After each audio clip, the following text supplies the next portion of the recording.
धरती धारे है मन भर सिंगार हो। सावन महीना सवना ही बहार हो। धरती धारे है मन भर सिंगार हो। भाग्य पाख अंधियारी लागे अमावस दारी। भाग्य पाख अंधियारी लागे अमावस दारी। देखो आगे हरेली तिहार हो। सावन महीना सवना ही बहार हो। धरती धारे है मन भर सिंगार हो।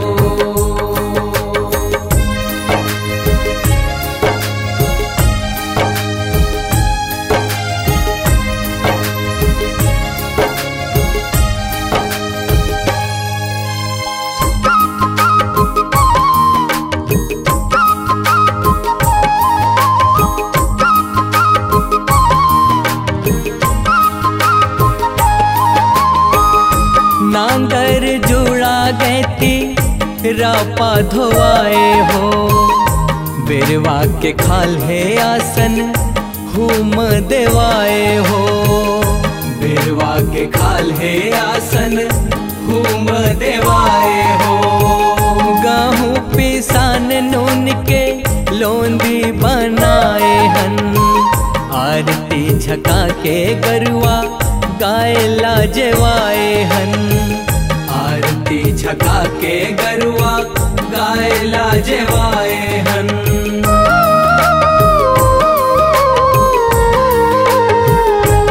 हो नांगर जोड़ा गैती रापा धोवाए हो। बेरवा के खाल है आसन हुम देवाए हो। गहूँ पिसान नून के लोंदी बनाए हन। आरती झका के गरुआ गाय लाजवाए हन। खेती दाई लाचिला भोग लगाए हन। केसर राजा ले करके गुहार हो। हरे फूल किसानी हमार हो। ईसर राजा ले करके गुहार हो। हरे फूल किसानी हमार हो।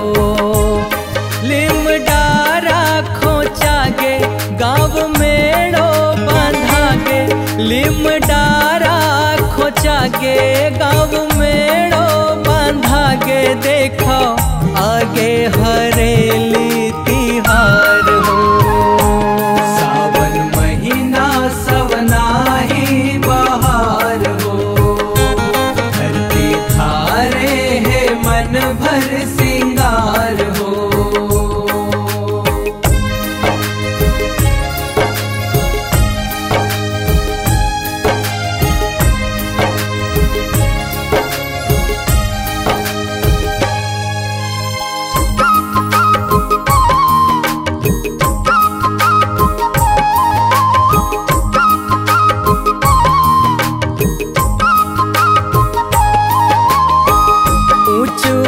बांस खाप के गेड़ी बनवाए हन।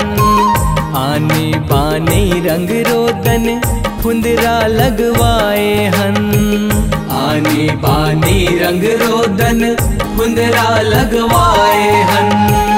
गेड़ी दौड़ बैला दौड़ नरियर फेंकौला हो। चर्रा कबड्डी खेलन डंडा को लौला हो। चर्रा कबड्डी खेलन डंडा को लौला हो।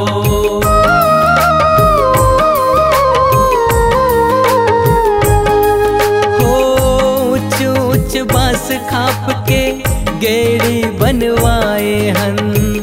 आनी बानी रंग रोदन फुंदरा लगवाए हन।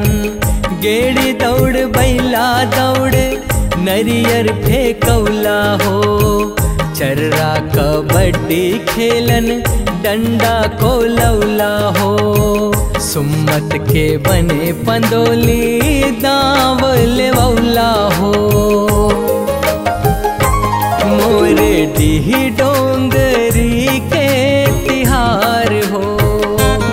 तोरे जस जाने जग संसार हो। मोरे डीह डोंगरी के तिहार हो। तोरे जस जाने जग संसार हो। मन खे हुल सत है भारी मोर छत्तीसगढ़ महतारी। मन खे हुल सत है भारी मोर छत्तीसगढ़ महतारी। देखा आगे हरेली तिहार हो। सावन महीना सवना ही बहार हो। धरती धारे है मन भर सिंगार हो।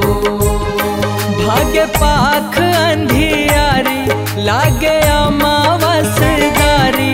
भाग्य पाख अंधियारी लागे